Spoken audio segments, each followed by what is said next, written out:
বাংলাদেশ জামাত ইসলামী রাজনীতি করে ডাকাতি করার জন্য নয়, বাংলাদেশ জামাত ইসলামী রাজনীতি করে ভোটের অধিকার ফিরে দেওয়ার জন্য।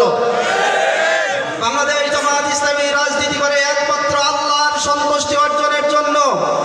বাংলাদেশ জামাত ইসলামী রাজনীতি করে মানবতার কল্যাণের জন্য।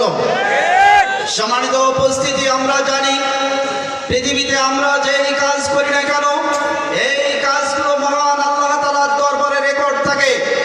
এই রেকর্ড থাকার পরিপ্রেক্ষিতে বাংলাদেশ জামাত ইসলামের সমস্ত দায়িত্বশীল কর্মী রকম ভাইরা এই দেশে ইসলাম প্রতিষ্ঠা করার জন্য, ন্যায়-ইনসাফ ভিত্তিক সমাজ প্রতিষ্ঠা করার জন্য তারা তাদের জীবনের নিরলস প্রচেষ্টা চালিয়ে যাচ্ছে। বাংলাদেশ জামাত ইসলামের প্রতিটি কর্মীর হৃদয়ে গাথা আছে, আমরা দুনিয়াতে যেভাবে ইবাদত বন্দেগী করে যাব, দুনিয়াতে যেভাবে কাজকর্ম করে যাব, আমাদের প্রত্যেকটা কাজের রবের দরবারে হিসাব দিতে হবে। সূরা বনী ইসরাঈলের 14 নম্বর আয়াতে আল্লাহ বলছেন, "Read your book, that means আমলনামা today your subject for counting your account."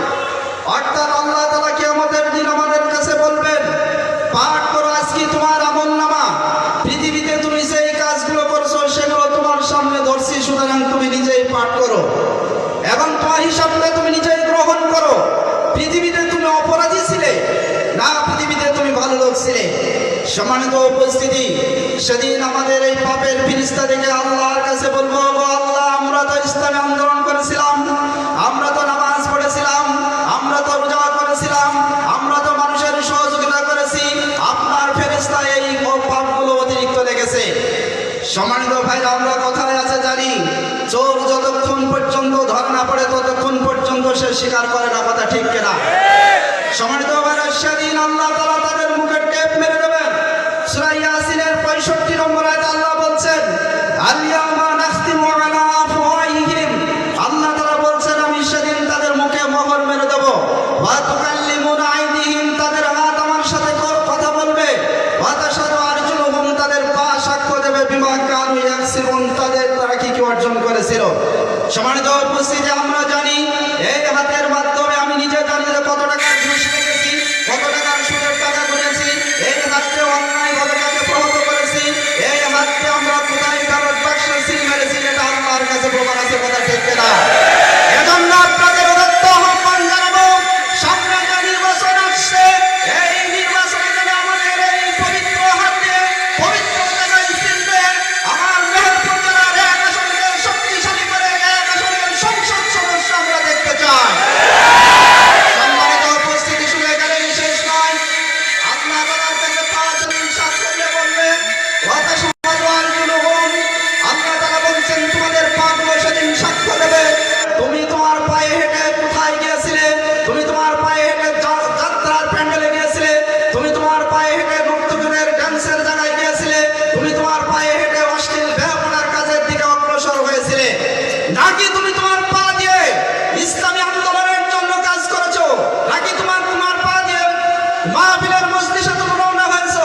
তোমার পায়ে হেঁটে মসজিদের দিকে রওনা হয়েছো? এই কথাগুলো সেদিন আল্লাহর দরবারে সাক্ষী দেবে। সুতরাং আমার আপনার প্রস্তুতি নেওয়ার সময় এসেছে।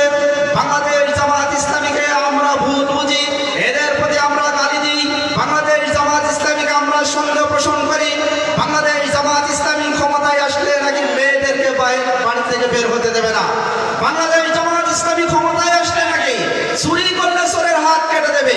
আমরা আপনাদেরকে উদাত্ত আহ্বান জানাতে চাই, আমাদের জামাত শিবিরের ভাইদের কি মেয়ে নেই? ভাইদের কি মা নেই? ভাইদের কি ফুপু নেই, খালা নেই? তারা কি এই সমাজে বসবাস করে না?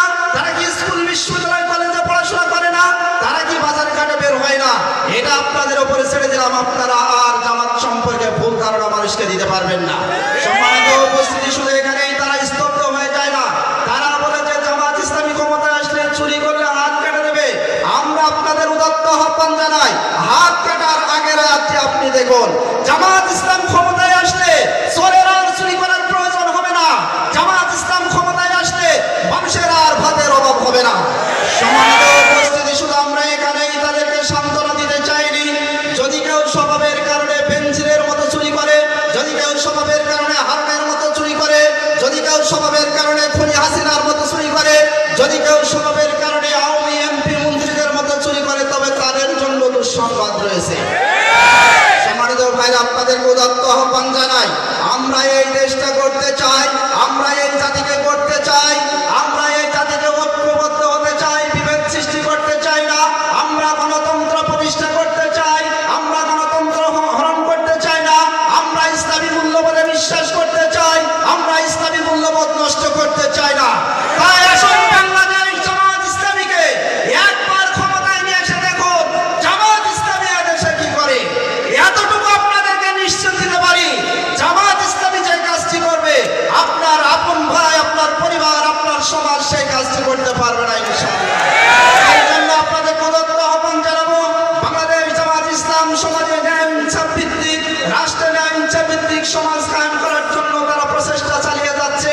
আমরা যেন এই জামাতের সাথে ঐক্যবদ্ধ হয়ে, একাত্মতাবদ্ধ হয়ে আমরা আমাদের দেশটাকে সোনার বাংলাদেশ করতে পারি।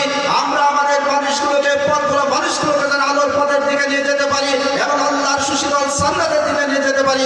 আল্লাহ তাআলা আমাদের সবাইকে সেই তৌফিক দান করুন। সবাই বলি আল্লাহ।